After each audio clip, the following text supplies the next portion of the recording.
یہ راہ ہدایت بیان ہے، یہ راہ مزید نئے بیانات سننے کے لیے چینل راہ ہدایت بیان کو ضرور سبسکرائب کریں۔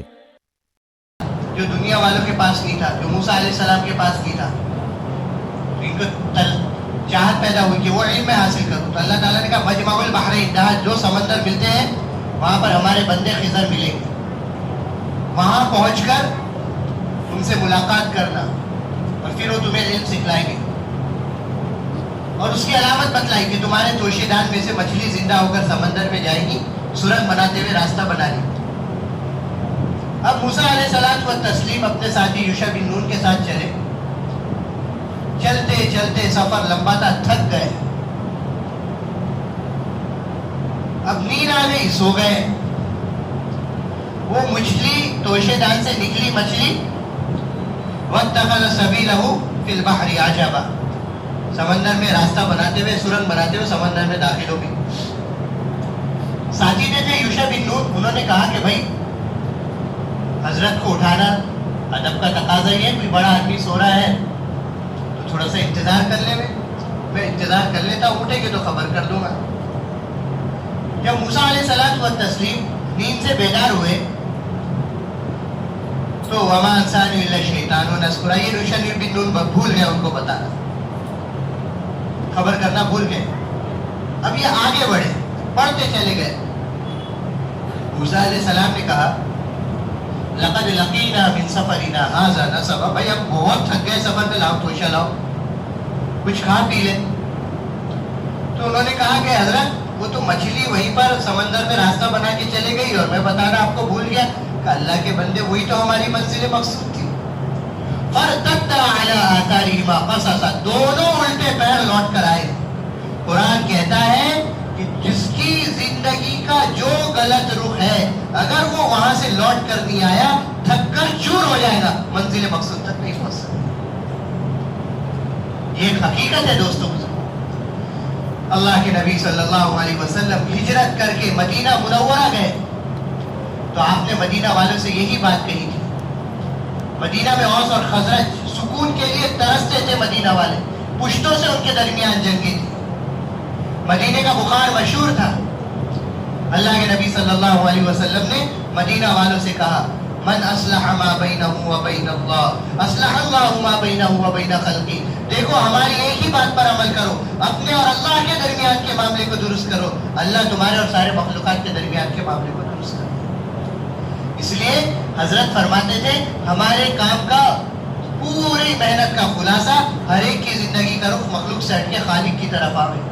پھر حضرت فرماتے تھے یہ کام تسخیر عالم کا نسخہ ہے، رخ خالق کی طرف آ جائے گا، عالم مسخر ہو جائے گا۔ صحابہ کا رخ خالق کی طرف آ گیا تھا، عالم مسخر ہو گیا تھا۔ ہوائیں ان کے تابع ہو گئی تھی، سمندر ان کے تابع ہو گئے تھے، حیوانات ان کے تابع ہو گئے تھے، بڑے بڑے موذی جانور ان کے تابع ہو گئے تھے۔ عبداللہ ابن عمر رضی اللہ عنہ شیر کا کان پکڑ کے کہہ رہے ہیں ہمیں راستہ بتا دو، اور شیر راستہ بتا رہا ہے، اور جب قافلے سے ملا دیا شیر نے تو ایک دھاڑ مار کے واپس جانے لگا، گویا کہ واپسی کا سلام کر رہا ہے۔ شیخ سعدی علیہ رحمہ کے بارے میں لکھا ہے کہ ایک بزرگ کو دیکھا جو شیر پر سوار ہو کر آ رہے ہیں، تو یہ حیران اور شجدہ رہ گئے کہ شیر پر یہ کیسے بیٹھ کر آ رہے ہیں، پنجرے کے اندر شیر ہو، دھاڑ مارے، باہر والوں کی حالت خراب ہو جائے اور کبھی سامنے آ جائے اچانک، تو وہ شیر پہ بیٹھ کر آ رہے ہیں اور شیخ سعدی انہیں حیرت سے دیکھ رہے ہیں۔ وہ بزرگ کہنے لگے، سمجھ گئے اس کے سعدی کو حیرت ہو رہی ہے، کہا اے سعدی اللہ کے حکم سے کبھی منہ نہ موڑنا، دنیا کی کوئی طاقت تمہارے حکم سے منہ نہیں موڑے۔ دل کی گہرائیوں میں اترے اللہ کی بڑائی اور اللہ کی عظمت اور اللہ کی ربوبیت۔ اللہ کے نبی صلی اللہ علیہ وسلم نے جہاں دعوت دی ہے، جہاں دعوت سکھلائی ہے، وہاں دعائیں بھی سکھلائی ہیں۔ اللہم انی اسألک ایمانا یباشر قلبی، بولو میں پڑھیں گے اس دعا کو، صرف بیان کے لیے تھوڑی ہے یہ دعا، یا معلومات کے لیے تھوڑی ہے دعا کہ میرے علم میں یہ دعا ہے تو میں کہہ دوں اور آپ سن لیں اور بات ختم، مزہ آ جاوے، بلکہ کس کے لیے؟ عمل کے لیے ہے۔ ہمارا بیان برائے بیان نہیں ہے، برائے عمل ہے۔ اس دعا کو مانگنے کا اہتمام کریں گے تو کہہ دیتا ہوں دعا کب سے کریں گے؟ آج سے، عشاء سے ہی۔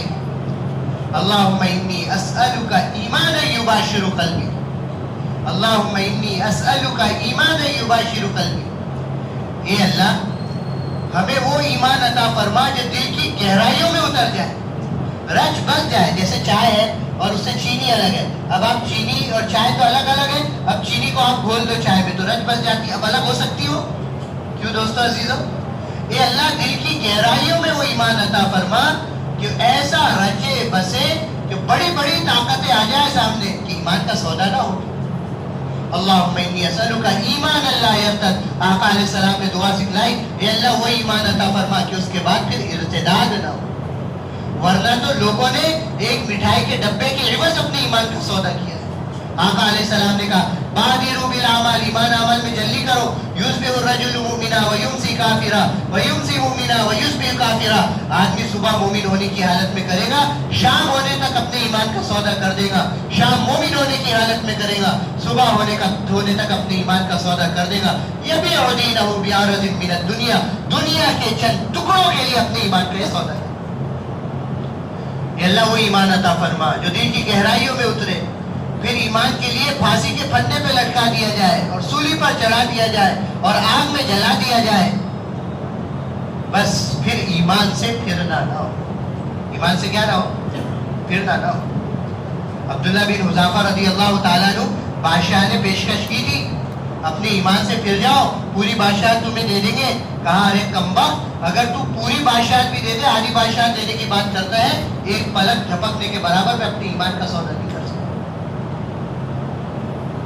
تیل میں، کڑھائی میں، گرم تیل میں ان کے ساتھی جا رہے ہیں، تڑپ رہے ہیں، سب اپنی جان کی بازی لگا رہے ہیں، مگر اپنے ایمان کا سودا نہیں کر رہے. اللہم انی اسألک ایمانا یباشر قلبی، اے اللہ وہ ایمان عطا فرما جو دل کی گہرائیوں میں اتر جائے، رچ بس جائے، رگو پے میں. ما جعل اللہ لرجل من قلبین فی جوفی، اللہ سبحانہ وتعالی نے کسی انسان کے جسم میں دو دل نہیں بنائے ہیں. دل ایک ہے جس دل میں اللہ کی بڑائی، اللہ کی عظمت، اللہ کی ربوبیت آئے گی. اللہ کا غیر نہیں آ سکتا. اور جس میں غیر کی آمیزش ہو گئی پھر اس میں اللہ کی عظمت نہیں آ سکتی. اس لیے کہا دل بنا تو سب کچھ بنا، اور دل بگڑ گیا تو سب کچھ بگڑ گیا. دل بادشاہ ہے.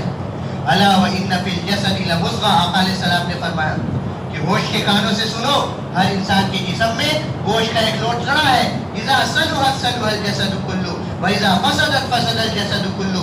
جب وہ بنتا ہے جسم کا سارا نظام بن جاتا ہے، جب وہ بگڑ جاتا ہے جسم کا سارا نظام بگڑ جاتا ہے. الا وہی القلب، وہ تمہارا دل ہے.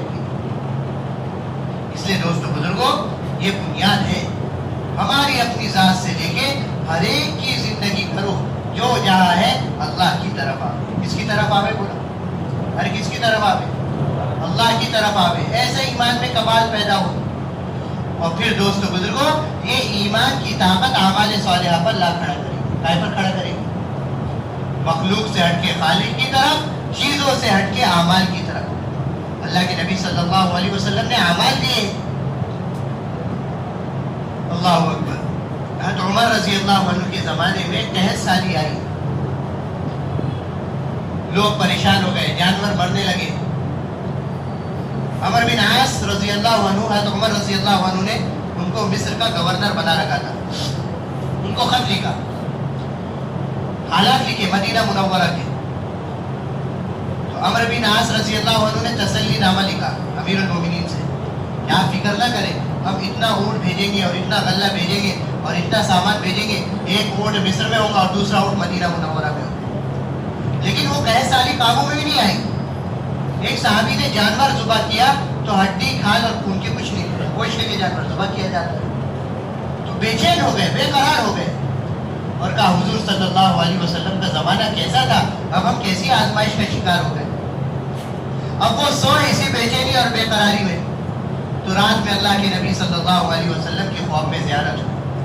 آقا علیہ السلام نے کہا جاؤ عمر سے میرا سلام کہنا اور یوں کہنا، اے عمر تو تو بڑا سمجھدار تھا، تجھے کیا ہو گیا. بیدار ہوتے ہی امیر المومنین کے پاس آئے اور اپنے خواب کو بیان کیا. لیکن تکفیر اشارات، عقل مند کو تو اشارہ کافی ہوتا ہے. امیر المومنین سمجھ گئے کیا کہہ رہے آقا صلی اللہ علیہ وسلم. سب کو جمع کیا اپنے سارے ساتھیوں کو اور سب کو لے کر چلے صلاۃ الاستسقاء کے لیے. اور دعا کے لیے ہاتھ اٹھائے اور دعا مانگی، اللہم انا نستغفرک ونستسقیک، یا اللہ پہلے تو ہم تجھ سے معافی چاہتے ہیں کہ ہم کدھر متوجہ ہو گئے، ہمیں کہاں متوجہ ہونا تھا، اور اے اللہ تو ہمیں معاف کر دے، رحمت والی بارش نازل کر دے۔ ففروا الی اللہ، دوڑ لگاؤ اللہ کی طرف، ہر مسئلے کا حل، ہر حال اور حالات کا حل۔ یہ حالات اللہ کی مخلوق ہے، اللہ اسے دور کر دے گی۔ جب دوڑ لگائی اللہ کی طرف اور مانگا اللہ سے اور اللہ کے سامنے آوازاری کی، تو گھٹا ٹوپ ابر آئے اور موسلا دھار بارش برسی اور بادلوں سے صدائیں اور آوازیں آئیں، اتاک الغوث یا ابا حفص، اتاک الغوث یا ابا حفص۔ ابو حفص حضرت عمر رضی اللہ عنہ کی کنیت تھی، اے ابو حفص اللہ کی مدد آ گئی، تم ہماری طرف متوجہ ہوئے، ہم نے تمہاری مدد۔ مخلوق سے خالق کی طرف، چیزوں سے اعمال کی طرف، اور دنیا سے آخرت کی طرف۔ صحابہ جہاں گئے صحابہ نے کہا انما ہممنا الاخرہ لیست ہممنا الدنیا، کہ دیکھو ہم تو آئے ہیں اپنی آخرت بنانے کے لیے، دنیا بنانے کے لیے، ہم بھی آخرت چاہتے ہیں، تمہاری بھی آخرت چاہتے ہیں۔ بات آ رہی بھائی سمجھ میں؟ آخرت بنانے کے لیے آئے، ہمارا مقصود ہمارا مطلوب آخرت ہے۔ کیا ہے بھائی؟ آخرت ہے، کوئی مفاد نہیں ہے، کوئی غرض نہیں ہے۔ ایک صحابہ ہے، یا رسول اللہ کوئی شخص اللہ کے راستے میں اس لیے نکلتا ہے کہ اسے تیر مل جائے، حضور نے کہا اسے تیر ہی ملے گا، اللہ کی رضا اور جنت بھی ملے گی۔ اسی لیے ایمان پر خاتمہ۔ صحابہ کی یہاں دعوت تھی، ڈر تھا، دعائیں تھی تو دعوے نہیں تھے۔ آج ہمارے یہاں نہ دعائیں ہیں نہ دعوت ہے، تو ڈر بھی ہے، دعوے ہے۔ کیا ہے؟ ارے بولو، دعوے ہے، دعوے۔ ابن ملیکہ تابعی ہے، فرماتے 30 سے زیادہ یا 70 سے زیادہ حضور کے صحابہ سے ملاقات کی، ہر ایک کو ایمان کے بارے میں نفاق کا خوف کھاتا ہوا پائے۔ یوسف علیہ السلام و تسلیم، اللہ اکبر، اتنا بڑا گھرانہ، اتنی بڑی رائل فیملی، خود نبی، والد یعقوب علیہ السلام نبی، دادا اسحاق علیہ السلام نبی، پردادا ابراہیم علیہ السلام نبی، اوپر سے لے کے نیچے تک اور نیچے سے لے کے اوپر تک نبوت کا سلسلہ۔ زندگی میں حالات، حضرت مولانا محمد یوسف صاحب رحمۃ اللہ علیہ فرماتے تھے سورج نکلے روشنی نہ ہو، یہ ہو سکتا ہے، کوئی نبوت والا کام کرے اس پر حالات نہ، یہ نہیں ہو سکتا۔ اسے حضور نے فرمایا تھا اشد الناس بلاء الانبیاء، سب سے زیادہ مصیبتوں میں اور حالات میں انبیاء رہیں گے۔ پھر کہا اس کے بعد کون رہے گا؟ ثم العلماء، پھر علماء رہیں گے، کیونکہ یہ علماء انبیاء کے وارث ہیں۔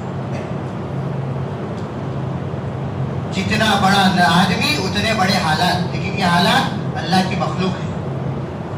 حالات ختم ہو جاتے ہیں، آزمائش ختم ہو جاتی ہے کہ بھائیوں نے مل کے حسد کر لیا تو کنویں میں لے جا کر پھینک دیا اور کرتا بھی قسم کا اتار دیا۔ تو جبرائیل امین کرتا لے کر آئے، جو کرتا ابراہیم علیہ السلام کو آگ میں ڈالنے کے وقت پہنایا گیا، اور پھر اونے پونے بھاؤ بکتے بکتے بکتے عزیز مصر کے گھر پہنچ گئے۔ بہت اللہ نے یوسف علیہ السلام کو حسن دیا تھا۔ عزیز مصر کی بیوی زلیخا فریفتہ ہو گئی، اس کی طرح طرح کی کوششیں، پاک دامن جیل خانے میں چلے گئے۔ ادھر یعقوب علیہ السلام رو رہے ہیں، اور اتنا روئے ہیں اپنے بیٹے یوسف کی یاد میں کہ آنکھیں چلی گئی، نابینا ہو گئے، بینائی چلی گئی۔ 70 سال جدائیگی کا عرصہ رہا۔ کتنے سال؟ یوسف علیہ السلام جیل خانے میں چلے گئے۔ جیل میں جانے کے بعد بھی جب مقصد سامنے ہوتا ہے، اللہ کے نبی کی دعا ہے اللہم اقسم لنا من خشیتک ما تحول به بیننا وبین معاصیک ومن طاعتک ما تبلغنا به جنتک ومن الیقین ما تهون به علینا مصائب الدنیا۔ یہ اللہ ہمیں ایسا ڈر عطا فرمائیے آپ کا کہ گناہوں کے اور آپ کے درمیان میں حائل ہو جائے۔ آدمی گناہ کرتا ہے اس لیے کہ اللہ کا ڈر نہیں، اور ایسا یقین عطا فرمائیے کہ دنیا کے حالات اور مصائب کا جھیلنا آسان ہو۔ یقین اللہ پہ ہوگا تو حالات کو جھیل لے گا۔ جو یقین کی راہ پہ چل پڑے انہیں منزلوں نے پناہ دی۔ یقین اللہ کی ذات پر، خدا کے لیے سارے حالات ہیں، خدا کے لیے دنیا میں پریشان ہوں، تکلیفیں ہیں، ایوب علیہ السلام 18 سال بیماری میں مبتلا رہے، سارا جسم متاثر ہو گیا. ربی انی مسنی الضر وانت ارحم الراحمین. اے اللہ مصیبت بیماری آ پڑی ہے، تو سب سے زیادہ رحم کرنے والا ہے. یعقوب علیہ السلام کی آنکھ بھی آ گئی، روشنی بھی آ گئی، ایوب علیہ السلام کی بیماری بھی ختم ہو گئی. کہ یہ حالات اللہ کی مخلوق ہے، یہ ختم ہونے والے ہیں. جیل میں یوسف علیہ السلام دعوت دے رہے ہیں نظر اللہ کی ذات پر، وہی مجھے بچانے والا ہے، وہی میرا کارساز ہے. یا صاحب السجن ارباب متفرقون خیر ام اللہ الواحد القہار. میرے جیل کے ساتھیوں، اتنے سارے معبودان باطلہ کی عبادت کی جا رہی ہے، یہ بہتر ہے کہ اکیلے اللہ کی عبادت کرنا بہتر ہے. جیل والوں کو دعوت دے. اور پھر ایک دن آیا کہ یوسف علیہ السلام جیل سے رہا ہو گئے، اور ایک دن آیا کہ یوسف علیہ السلام بادشاہ بن گئے، تخت شاہی پر بیٹھے. کہاں وہ کنواں، کہاں وہ بھائیوں کا حسد، اور کہاں وہ جیل، اور کہاں وہ عزیز مصر کی بیوی کی تہمت، اور آج بادشاہ بن کے تخت پر بیٹھے رہے. وہ بھائی جنہوں نے حسد کیا تھا اور کنویں میں پھینکا تھا لے جا کے، وہ فریادی بن کر آئے ہیں یوسف علیہ السلام کے پاس. اور یوسف علیہ السلام انہیں پہچان گئے، بھائی انہیں نہیں پہچان. اب یوسف علیہ السلام نے ان سے کہا انک لانت یوسف. یوسف کو جانتے ہو کیا حرکت کی تھی؟ بھائی سمجھ رہے یہ تو یوسف تھا نا. انک لانت یوسف. کہا میں یوسف ہوں، میرا بھائی ہے. اور کہا وہ جو کرتا تھا نا جبرائیل امین جو لے کر آئے تھے، کہا لو یہ کرتا ابا کو لے جا کر ان کی آنکھوں پہ رکھ دینا تو ان کی روشنی لوٹ کر آ جائے. اور وہ بھائی کرتا لے کر چلے ہیں، ابھی ابا کے قریب پہنچے ہیں، والد کہہ رہے انی لاجد ریح یوسف. میں تو اپنے بیٹے یوسف کی خوشبو محسوس کر. اور پھر ان کی بینائی لوٹ آئی. فرتد بصیرا، ٹھیک ہو گیا معاملہ. اور پورا خاندان مصر آ رہا ہے. مولانا علی میاں ندوی رحمۃ اللہ علیہ نے کتاب قصص النبیین میں لکھا ہے من کنعان الی مصر، کہ یوسف علیہ السلام مصر کے تھوڑی تھے، یہ تو کنعان کے تھے، فلسطین کے تھے. یہ پورا خاندان، یہ پورے بھائی، یہ والد کنعان سے مصر کیسے آئے، کیا اس کی داستان ہے؟ یہ اس کی داستان ہے. اب یوسف علیہ السلام دنیا کے اتار چڑھاؤ سب کچھ دیکھ لیے، بادشاہ بن گئے، کنویں سے نکل گئے، جیل خانے سے نکل گئے، سارے حالات درست ہو گئے. اللہ اکبر. کامیابی کا پیمانہ اس کو نہیں سمجھ رہے، کامیابی کا پیمانہ اس کو نہیں سمجھ رہے، دنیا سے آخرت کی طرف. یوسف علیہ السلام ایک دعا مانگ رہے ہیں. اللہ سبحانہ و تعالیٰ نے قرآن مجید میں سورہ یوسف نازل کی اور فرمایا احسن القصص. قرآن کی جتنی صورتیں ہیں اس میں سب سے عمدہ صورت اور سب سے عمدہ واقعہ، سبق آموز، عبرت آموز، نصیحت آموز، ہدایت کی راہ پر چلنے کے لیے ہموار، وہ سورہ یوسف اور یوسف علیہ السلام کا واقعہ ہے. اور پورے واقعے کی شان اور پورے واقعے کا خلاصہ یہ یوسف علیہ السلام کی دعا ہے، جو دعا انہوں نے مانی. ربی قد آتیتنی من الملک وعلمتنی من تعویل الاحادیث فاطر السماوات والارض انت ولی فی الدنیا والآخرہ توفنی مسلما والحقنی بالصالحین. اس دعا کا بھی اہتمام کریں گے دوستوں بزرگوں؟ ارے کتنی کی ہے یہ دعا؟ ارے بولو یہ دعا کتنے کی؟ 1 لاکھ کی ہے، 1 کروڑ کی ہے، 1 ارب کی ہے؟ بولو ارے بتائیے نا. دنیا اور آخرت کی ساری طاقتیں اور ساری نعمتیں مل کر خدا پاک کی قسم اس دعا کی برابری کا مقابلہ نہیں کر سکتی. اس دعا کا کیا مقام ہے، کیا مرتبہ ہے، اللہ کے یہاں پتہ لگے گا جب احساس ہوگا ہم کیا مانگ کے آئے. کاش ہم مانگنے والے بن جائیں. ربی قد آتیتنی من الملک، اے اللہ تو نے مجھے بادشاہت عطا کر دی. وعلمتنی من تعویل الاحادیث، خوابوں کی تعبیر کا علم دیا. فاطر السماوات والارض، اے زمین و آسمان کے پیدا کرنے والے.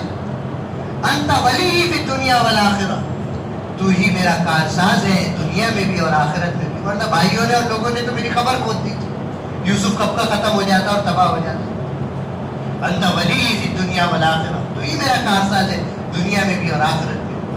اور اب ہے وہ دعا جو ساری سورہ یوسف کا خلاصہ اور ساری زندگی کا خلاصہ.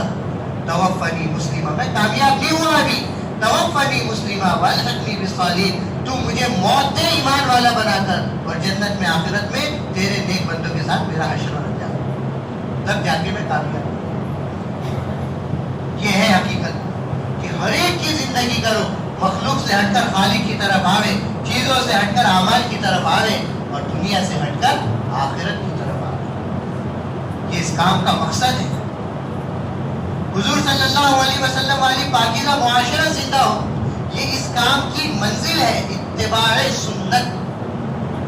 حضرت مولانا محمد یوسف صاحب رحمۃ اللہ علیہ فرمایا کرتے تھے احیاء جمیع ما جاء به النبی صلی اللہ علیہ وسلم، جو کچھ محمد صلی اللہ علیہ وسلم اللہ کی طرف سے لے کر آئے ہیں وہ، اور جو آپ کی وصال کے وقت جس سطح پر آپ امت کو چھوڑ کر گئے تھے، امت دوبارہ اس سطح پر آ جائے، یہ ہمارے کام کی منزل ہے. معاشرت رسول خدا زندہ ہو صلی اللہ علیہ وسلم. حضور والی پاکیزہ معاشرت کہتے ہیں رہن سہن کو، معاشرت کہتے ہیں زندگی گزارنے کو. سنتوں میں نورانیت ہے، سنتوں میں برکت ہے، سنتوں میں ہدایت ہے، سنتوں میں رعب ہے، سنتوں میں اللہ کی مدد ہے. آج اگر ہم کوئی مصیبت پریشانی میں آتے ہیں تو کبھی یہ سوچتے ہیں کہ کون سی سنت چھوٹ رہی ہے؟ قلعہ پتہ نہیں ہو رہا. صحابہ ہی مشورہ کر رہے حضور کی کون سی سنت ہم سے چھوٹ رہی ہے. پتہ لگا مسواک کی سنت چھوٹ رہی، سب نے مل کے مسواک کی، اللہ نے قلعے کو فتح کر.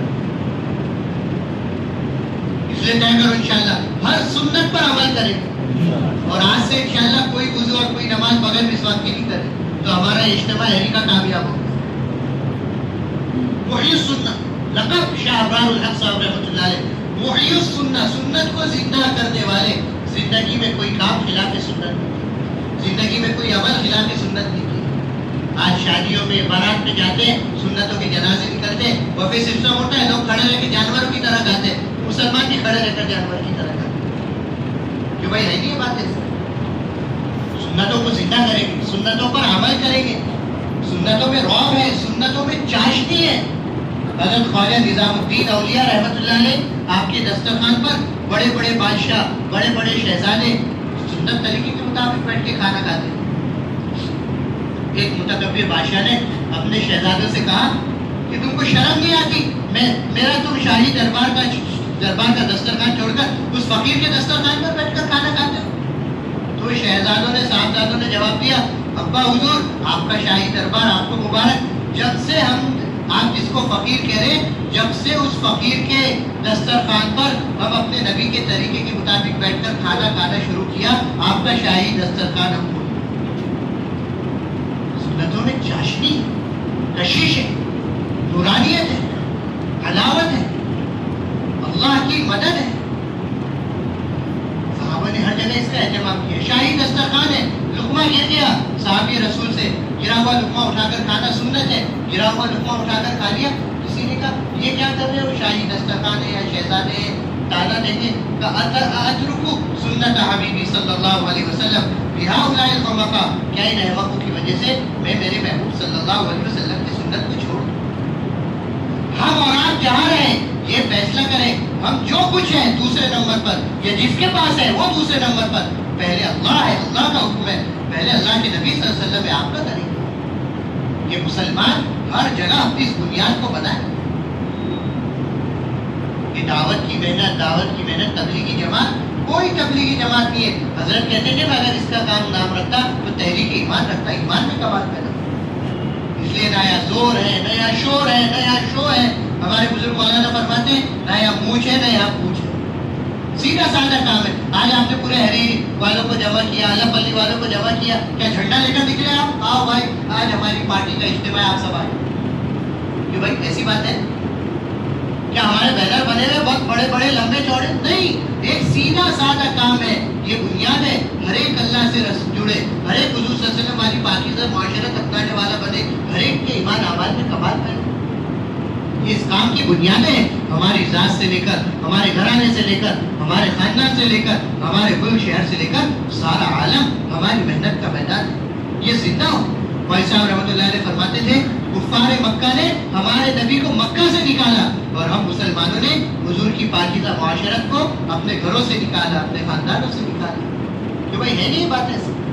آج آپ دیکھیے ہمارے اکثر نوجوان مغربی تہذیب کے دلدادہ بن چکے ہیں اور یورپین کلچر کے دلدادہ بن چکے ہیں. حضور کے طریقے پسند نہیں ہے، حضور کی معاشرت پسند نہیں ہے، حضور کی زندگی پسند نہیں ہے. کہ بھائی ہے نہیں بات ایسی. اس لیے حضرت دعا مانگتے تھے اللہم اخرج الیہودیۃ والنصرانیۃ من قلوب المسلمین. اے اللہ یہودیت کو اور نصرانیت کو مسلمانوں کے دلوں سے نکال لیجئے، جو مسلمانوں کے دلوں میں زبان چکی۔ یہ بات ہے اصل بات۔ اللہ کے نبی سے محبت، آپ کے طریقوں سے محبت، آپ کی سنتوں سے محبت، آپ کی زندگی سے محبت، پھر اللہ کے محبوب بنو گے۔ اللہ کا یہ دستور ہے، تجھے چاہوں تیرے چاہنے والوں کو چاہوں۔ قُلْ إِن كُنتُمْ تُحِبُّونَ اللَّهَ فَاتَّبِعُونِي يُحْبِبْكُمُ اللَّهُ۔ تم چاہتے ہو تم ہمارے محبوب بن جائے، ہم تمہارے محبوب بن جائے، تم ہمارے حبیب صلی اللہ علیہ وسلم کی اتباع کرو، اللہ ہم تمہارے محبوب بن جائیں گے، تمہیں اپنا محبوب بن جائے۔ مولانا یوسف صاحب رحمۃ اللہ علیہ سے مولانا الیاس صاحب رحمۃ اللہ علیہ نے کہا، بیٹا یوسف کتب بننا چاہتے ہو؟ کتب؟ ابا جان کتب تو بہت بڑا درجہ ہے، اعلیٰ درجہ ہے، میں کتب کیسے بن جاؤں گا؟ کہاں بن جاؤں گے، آسانی سے بن جاؤں گے۔ کہا اللہ کے نبی کی ہر سنت کا اہتمام کرنا، ہر سنت پر عمل کرنا، اور خصوصاً ایسی جگہ جہاں اللہ کے نبی صلی اللہ علیہ وسلم کے طریقوں کو، سنتوں کو مٹایا جا رہا ہو، چھوڑا جا رہا ہو، وہاں سنتوں کا اہتمام اور عمل کرنا، اللہ مرنے سے پہلے تمہیں کتب بنا کر موت دے۔ کتب بننے کا یہ راستہ ہے، سنتوں پر اہتمام کرنا، سنتوں پر عمل کرنا، آپ کی کامل اتباع، آپ کی کامل پیروی۔ ایک صحابی ہے، یا رسول اللہ آپ سے بہت محبت کرتا ہوں، اور آپ کو دیکھتا نہیں ہوں تو بے چین ہو جاتا ہوں، دل نہیں لگتا ہے، پریشان ہو جاتا ہوں، دوڑ کر آپ کے پاس آ جاتا ہوں۔ دعوت تو تھے اللہ کے نبی کے ایسے عاشق اور اللہ کے نبی سے ایسی محبت کرنے والے، ان کی محبتوں کا امتحان بھی لیا گیا۔ آخری سانسیں ہیں، پھانسی کے پھندے پہ لٹکائے جا رہے ہیں، دشمن کہہ رہے تمہیں چھوڑ دے، حضور کو لا کے کھڑا کر دے تمہاری جگہ۔ کہا میں پھانسی کے پھندے پہ لٹکایا جا رہا ہوں اور میرے محبوب صلی اللہ علیہ وسلم مدینہ میں ہو، اور آپ کو ایک کانٹا چبھ جائے، میں تو اس کو بھی برداشت نہیں کر سکتا۔ میں کیا نہیں کر سکتا؟ ارے بولے تو اس کو بھی برداشت نہیں کر سکتا۔ یہ تو اللہ کے نبی صلی اللہ علیہ وسلم کے ایسے محبوب، ایسے چاہنے والے، تو وہ صحابیہ، یا رسول اللہ میں آپ سے بڑی محبت کرتا ہوں اور آپ کو دیکھتا نہیں ہوں تو بے چین ہو جاتا ہوں اور آپ کی خدمت میں حاضر ہو جاتا ہوں۔ آپ یہ بتائیے اگر جنت میں آپ کا دیدار نہ ہو، مجھے جنت میں مزہ کیسے آئے گا اور میرا جنت میں دل کیسا لگے گا؟ اور ایسی جنت مجھے چاہیے بھی نہیں، ایسی جنت کس کا؟ جہاں آپ کا دیدار نہ ہو، جہاں آپ کی رفاقت نہ ملے، جہاں آپ کا ساتھ نہ ہو۔ ادھر اللہ کے نبی صلی اللہ علیہ وسلم کو وہ اپنا درد اور اپنا غم بتا رہے ہیں اور جبریل امین قرآن لے کر نازل ہو رہے ہیں۔ وَمَن يُطِعِ اللَّهَ وَالرَّسُولَ وَأُولَٰئِكَ مَعَ الَّذِينَ أَنْعَمَ اللَّهُ عَلَيْهِم مِّنَ النَّبِيِّينَ وَالصِّدِّيقِينَ وَالشُّهَدَاءِ وَالصَّالِحِينَ۔ جو اللہ اور اس کے رسول سے سچی محبت کرے اور کامل اطاعت کرے، اللہ ایسوں کا حشر جنت میں انبیاء، شہداء اور صدیقین کے ساتھ۔ تو ہماری یہ کام کی منزل ہے اتباع سنت، ہمارے کام کی منزل ہے حضور صلی اللہ علیہ وسلم والی پاکیزہ معاشرت اور پاکیزہ زندگی، اس پر امت آ، اللہ کا کوئی حکم چھوٹنے نہ پائے، حضور کا کوئی طریقہ چھوٹنے نہ پائے۔ اور دوستوں بزرگوں، آج تو بات یہ ہے محنت نہ ہونے کی وجہ سے، غفلت کی وجہ سے احکامات کی عظمت ہی ہے۔ بڑے سے بڑا حکم آدمی چھوڑ دیتا ہے، اسے احساس نہیں ہوتا۔ نماز چھوڑ دیتا ہے، سب سے بڑا حکم، جس کے بغیر مسلمان حقیقی معنی میں مسلمان ہی نہیں، اکثریت بے نماز، کیوں بھائی ہے نہیں، اکثریت بے نماز۔ حاجی انعام صاحب رحمۃ اللہ علیہ نے فرمایا تھا، بھائی کوئی ایک بستی، ایک علاقہ، ایک مسجد آپ نمونے کے طور پر یہ بتا سکتے ہیں کہ 100% لوگ نمازی پڑھتے ہیں؟ کیا ہمارا اہلی، کیا ہمارا اعلیٰ پلی، اور کیا ہمارا پورا ضلع، اور کیا ہمارا پورا زون، اور کیا ہمارا پورا صوبہ، یہاں بھی ایک مسجد ہے، کوئی ایک حلقہ ہے، کیا ہم بتا دیں کہ 100% لوگ نمازی، ایک آدمی بھی بے نمازی؟ کیوں بھائی ہے ایسا؟ اور وہاں حضور صلی اللہ علیہ وسلم کے زمانے میں حضرت علی رضی اللہ عنہ فرماتے، سوق المسلمین کا مسلم مسلین، ہمارے بازار بھی مسجدوں کی طرح تھے، بازار میں ایک آدمی بے نمازی۔ خدا کا قرآن نازل ہو رہا ہے، وہ دکاندار بھی تھے، وہ کاشتکار بھی تھے، وہ ملازم بھی تھے، وہ تاجر بھی تھے، جو کچھ ہم کرتے ہیں سب کچھ وہ کرنے والے تھے، لیکن ان کی خرید و فروخت، ان کی ملازمتیں، ان کی تجارتیں ان کو نماز سے نہیں روکتی تھی، زکوٰۃ سے نہیں غافل کرتی تھی، اللہ کے ذکر سے غافل نہیں کرتی تھی۔ یہ کیسا مسلمان ہے، یہ کاروبار بھی کرے، یہ اپنی دکان بھی جائے، یہ گھر والوں کے ساتھ بھی رہے، لیکن یہ نماز کو چھوڑ دے۔ پکے منافقین کی ہمت نہیں ہوتی تھی حضور صلی اللہ علیہ وسلم کے زمانے میں کہ وہ جماعت کی نماز چھوڑ دیں۔ آج دیکھو کیا حال ہے، اکثریت بے نمازی ہے، اکثریت بے نمازی۔ اور فجر میں کیا حال ہے، جو فجر کی نماز چھوڑتا ہے اللہ کے نبی صلی اللہ علیہ وسلم نے فرمایا شیطان اس کے کان میں پیشاب کر کے چلا جاتا ہے. ایک جگہ حضور نے پڑاؤ ڈالا, آپ کی فجر کی نماز قضا ہو گئی, سورج تھوڑی سی کرنیں آنے لگی, تفیض سے آپ بیدار ہوئے. آپ نے صحابہ سے کہا بھائی یہ جگہ تو بہت نامناسب معلوم ہوتی ہے, چلو آگے چلو. آگے جا کے آپ نے نماز کی قضا کی. جس جگہ نماز قضا ہوئی وہاں آپ نے نماز پڑھنا گوارا نہیں کیا.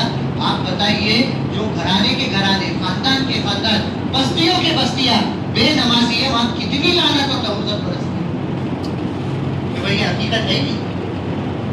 جہنمی جنتی جہنمیوں سے سوال کریں گے ما سلککم فی سقر, کیوں گئے جہنم میں؟ سب سے پہلا جواب دیں گے قالوا لم نک من المصلین, نماز چھوڑ دیتے تھے دنیا میں, نماز کو ٹال دیتے تھے. اس لیے دوستو پورے اہلی عالم بلی جتنے لوگ ہیں یہ سب طے کرو 100% نمازی بنا کر ہی رہیں گے اپنی بستی کو انشاءاللہ.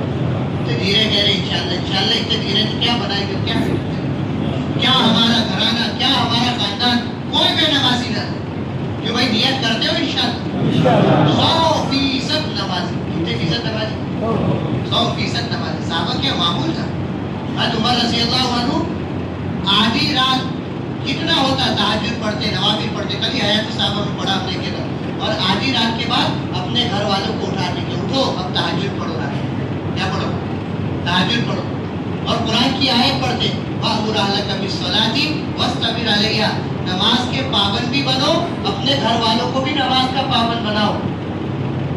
اللہ تعالیٰ کہہ رہے لا نسألك رزقا نحن نرزقك, ہم تم سے رزق کا سوال نہیں کرتے, رزق تو ہم تمہیں دیں.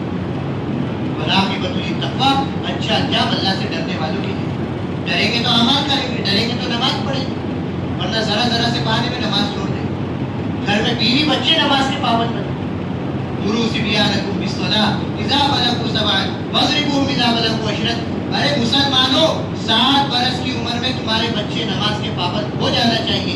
10 برس کی عمر میں نماز نہ پڑھے, دوسرے نقصانات تم برداشت نہیں کرتے, نماز چھوڑنے کا نقصان بھی برداشت. سمجھ رہے دوستوں اچھے سے بات, یہ ہے حقیقت. افضل العمل الصلاۃ لوقتها, سب سے افضل عمل نماز اپنے وقت پر ادا کرنا ہے. یہ حکم خاص طور پہ عورتوں کے لیے. مرد تو مسجد میں جائیں گے, جماعت کے ساتھ نماز ادا کریں گے, وقت ہوتے ہی عورتیں بچیاں گھر میں نماز کا اہتمام کریں, اس کی عادت ڈالیں. ورنہ عورتیں باتوں میں اس میں بہت زیادہ تاخیر کر دیتی ہیں اور ان کی نماز قضا ہوتا ہے. نمازوں کا اہتمام, تہجد کا اہتمام, نوافل کا اہتمام. اللہ تعالیٰ کہہ رہے جو بندہ نوافل کا اہتمام کرتا ہے وہ مجھ سے قریب ہوتا چلا جاتا ہے. فرائض کی کمی اللہ سبحانہ و تعالیٰ قیامت میں نوافل کے ذریعے سے پوری کرو. 100% لوگ نمازی بنے, 100% مسجدیں آباد ہو. ہر ایک کا تعلق مسجد سے جڑا تھا, ہر آدمی اپنا مسئلہ مسجد میں لے کر آتا تھا اور دعائیں مانگ کر اللہ سبحانہ و تعالیٰ سے حل کراتا. یہ ہے دوستوں بزرگوں بات, ہماری کام کی بنیاد. تو طے کرتے ہیں انشاءاللہ کیا ہماری تحصیلیں, کیا ہمارا دیہات سب کو 100% نمازی بنائیں گے انشاءاللہ. یہ ذمہ داری ہے. دیکھو کیا حال ہے دیہاتوں کا, مسلمانوں کا. ایک دیہات میں جماعت گئی, مسجد ویران ہو چکی تھی. جماعت والوں نے مسجد کو صاف کیا, جالے صاف کیے, امیر صاحب نے اذان دی. ایک بزرگ اللہ اکبر تکبیر بلند کر کے باہر نکلے کہ آج 10 سال کے بعد میں نے اذان کیا. بس کتنے سال کے بعد؟ 10 سال کے بعد. 100% نمازی بنانے کی محنت. اور دوستوں بزرگوں اپنی مسجدوں کو آباد کریں گے, علم کے حلقے اپنی مسجدوں میں قائم کریں گے, علماء سے ہمارا تعلق مضبوط ہو, علم سے ہمارا تعلق مضبوط ہو. علم و ذکر ہم نے بہت ہلکا کر دیا, اس کی کوئی اہمیت ہی نہیں سمجھتے, اس کا کوئی مقام ہی نہیں سمجھتے. کتنے قسم کی سود ہے, اللہ میری آپ کی پوری امت کی سود کی لعنت سے حفاظت کرے. بینک سود دے رہا ہے, مسلمان بغیر مسئلہ پوچھے سود استعمال کر رہا ہے اور اللہ سے اعلان کر رہا ہے جنگ کا. اللہ تعالیٰ کہہ رہے لوگ سود سے باز آ جاؤ, ورنہ اللہ اور اس کے رسول سے جنگ کے لیے تیار ہے. سود کھا کے مسلمان جنگ کا اعلان کر رہا ہے اللہ سے اس کے رسول سے. سود کا 1 درہم 35 دینار سے زیادہ بنتا ہے. کتنے دینار سے بولو؟ مولانا محمد یوسف صاحب رحمۃ اللہ علیہ فرماتے تھے تم لقمہ معمولی سمجھ کر کھا لیتے ہو, لقمہ سمندر ہے اور خیالات اس کے موتی ہیں. اس لیے آقا علیہ السلام نے دعا مانگی اور دعا سکھلائی، اللہم ارزقنی طیبہ واستعملنی طیبہ، اے اللہ حلال روزی عطا فرمائیے، نیک کام کرنے کی توفیق عطا فرمائیے، کیونکہ روزی حلال نہیں ہوتی ہے تو اللہ تعالیٰ نیک کام کی توفیق چھین لیتے ہیں، دعائیں قبول نہیں ہوتی۔ آدمی کہہ رہا اللہ تعالیٰ کہہ رہے یہ میرا بندہ بیت اللہ کا پردہ پکڑ کے دعا مانگتا ہے، یا اللہ یا اللہ یا اللہ، میں کیسے اس کی دعا قبول کروں؟ اس کا کھانا حرام، اس کا پینا حرام، اس کی روزی حرام، میں کیسے اس کی دعا قبول کر سکتا ہوں؟ انسان کے جسم کی وہ بوٹی اور جسم کا وہ حصہ جس کی پرورش ناپاک حرام اور سود کے مال سے پرورش پائی ہو، اللہ کے نبی نے کہا اس کے لیے جہنم کی آگ ہی بہتر ہے۔ کیا بہتر ہے؟ جہنم کی آگ بہتر ہے۔ اس لیے علم سے جڑے، اہل علم سے جڑے علماء کی زیارت کو اپنی عبادت یقین جانے۔ کیسے کیسے صلاحیت کے لوگ ہیں، ہم ضائع کر دیتے ہیں، برباد کر دیتے ہیں۔ اس لیے دوستو بزرگ، جیسے اگر کسی آدمی کے پاس پیسہ زیادہ آ جائے تو وہ اپنے پیسے کو محفوظ کرنے کے لیے، اکاؤنٹ کو محفوظ کرنے کے لیے، حساب کتاب محفوظ کرنے کے لیے اپنا سی اے رکھتا ہے۔ پیارے رکھتے نہیں رکھتے، آر ٹی آئی فائل بناتے ہیں، یہ سب کچھ کرتے ہیں اپنے مال کے تحفظ کے لیے۔ تو بھائی ہوتا ہی ہے کیا ایسا؟ دین کے تحفظ کے لیے ہمارے دین کے سی اے ہمارے علماء کرام، ان سے پوچھے ایک ایک مسئلہ۔ ہماری شادی، مولوی صاحب ہمارے یہاں شادی ہے، کیسے میری شادی کروں؟ ہمارے ولیمہ کیسے کروں؟ میں اپنے بیٹے بچے لڑکے لڑکیوں کے لیے رشتہ ڈھونڈ رہا ہوں، کس قسم کا رشتہ میں ڈھونڈوں؟ میں بزنس کرنا چاہتا ہوں، یہ بزنس کے احکام کیا ہے، یہ بزنس کے مسائل کیا ہے؟ حضرت عمر رضی اللہ عنہ نے پابندی لگائی تھی، جو تجارت کا علم نہیں سیکھے، جو تجارت کے مسائل نہ جانے، وہ ہمارے بازار میں دکان نہیں لگا سکتے۔ ایک ایسا مسلمان ہے کہ اپنے تجارت بزنس کے لیے نماز بھی چھوڑ دے رہا، سب کچھ چھوڑ دے رہا، اور پوری پرورش حرام سے، عمارت ہی حرام پہ تعمیر ہو، حرام مال پر، حرام کمائی پر۔ اللہ میری اور آپ کی حفاظت پر، بہت اللہ سے مانگنا ہے اور اس سے بچنا ہے۔ اللہ سود کی لعنت سے حفاظت فرمائے۔ یہ ایسا دلدل ہے جس میں آدمی پھنستا ہی جاتا ہے، نکل کر۔ تو بھائی دوستو بزرگوں، یہ ہے بات۔ زیب النساء ایک معمول تھا علم کا، سیکھنے سکھانے کا ایک شوق تھا، ایک جذبہ تھا، اولاد کی پرورش کا۔ ہماری اولادوں میں علماء بنے، حفاظ بنے۔ ابھی مشورے میں ہمارے یہاں کارگزاری آتی ہے، ہمارے ضلع کے ضلع ایسے اس کو علماء نہیں، ایک عالم نہیں ہے پورے ضلع۔ تو بتاؤ اس دین کی کیا سطح ہوگی؟ اور بولتے بھائی لوگ ہمارے یہاں عالم حافظ نہیں بناتے۔ ارے لوگوں کو مت دیکھو، آپ بنا رہے ہیں اپنی اولادوں کو عالم حافظ، آپ سے مطالبہ ہے یہ تو بناؤ اپنے لڑکے لڑکیوں کو عالم حافظ۔ بڑے عمر کے ہو گئے، اب ہوش آیا ہے، نواسے کو بناؤ، پوتوں کو بناؤ، ہر پوتوں کو بناؤ۔ یہ کیوں دیکھ رہے کہ لوگ نہیں بناتے؟ ایک حافظ قرآن 10 لوگوں کو لے کر جنت پہ جا کے لوگا، ایسے 10 لوگ جو جہنم کے مستحق ہو چکے۔ ہمارے بھانجے کا قرآن مجید مکمل ہوا، ہمارے کچھ حضرات آئے تھے، محمد الستار صاحب، تو کہا دیکھو میں آج بیرون کی 4 مہینے کی جلدے کی تشکیل نہیں کرتا، تم یہ بتاؤ کون اپنی اولادوں کو اور اپنے خاندانوں میں عالم حافظ بناؤ، یہ بتاؤ۔ تو اس وقت بڑا مجمع تیار ہو گیا، بہت سارے بوڑھے بیٹھے رہے، کہا ہم اپنے نواسوں کو بنائیں گے، اپنے پوتوں کو بنائیں گے۔ میں اس کی تشکیل تو نہیں کرتا، کم سے کم ہاتھ اٹھا لو کون کون بنائیں گے انشاءاللہ اس مجمع میں۔ اتنے تھوڑے لوگ ہاتھ اٹھا رہے، توبہ توبہ توبہ توبہ، ڈوب مرنے کی بات ہے شرم سے۔ ارے نیت تو کرو، اللہ سے مانگو، اگر توفیق بھی نہیں ہوئی تو مانگو اللہ سے، اللہ یہ خیر سے میں کیوں محروم؟ اب بتاؤ کون بنائے گا؟ ماشاءاللہ ماشاءاللہ، اللہ تعالیٰ بے انتہا قبول کرے۔ اورنگزیب رحمۃ اللہ علیہ، مغلیہ سلطنت کے بادشاہ، اللہ اکبر، کتنی بڑی ان کی حکومت۔ ان کی بیٹی تھی زیب النساء، ایسی پرورش اور تربیت کی اس کی کہ 4 سال کی عمر میں وہ حافظ قرآن تھے۔ تو اورنگزیب رحمۃ اللہ علیہ نے اپنے پورے دربار میں لنگر چلا دیا تھا کہ آج بیٹی حافظ قرآن ہے، اور کتنی بڑی وہ عالمہ تھی، اللہ اکبر۔ آپ کا پورا اہری اس کے برابر ان کی لائبریری ہوگی مطالعے کی کتابیں۔ اورنگزیب رحمۃ اللہ علیہ نے فتاوی عالمگیری کو مرتب کیا، فتاوی ہندیہ جسے عرب کہتے ہیں۔ اورنگزیب رحمۃ اللہ علیہ کی تمنا تھی کہ فقہ حنفی ایک جگہ آ کر مجتمع ہو جائے، تو 600 علماء کو تیار کیا، ٹیم بنائی گئی۔ وہ ان کے شاہی مہمان تھے،